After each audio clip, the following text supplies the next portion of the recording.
This story has been told many times by men. Now's the time to talk about our own story from beginning to end, because we lived and so many people didn't.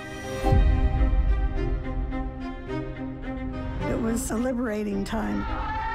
Women have a fundamental right to control their own bodies. And we don't want to be sexual objects. I want to have the right to be a human being. I was the first female television reporter in Utah. There were no other women in my police academy class, but I didn't let any of that stand in my way. You're starting to feel like you can do anything, and all of a sudden, you get walloped. It just stopped us in our tracks. Whoa, here we are, and girls are disappearing.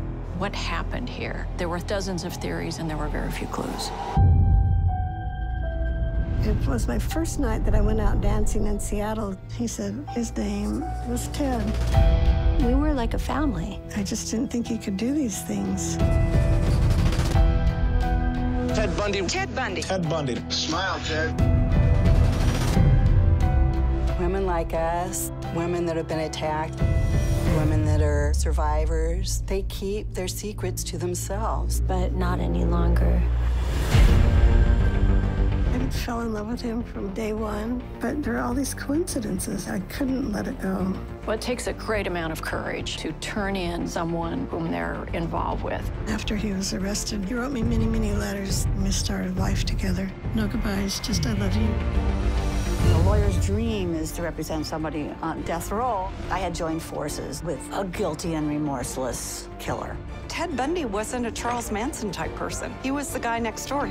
That moment, I realized how so many girls went with him.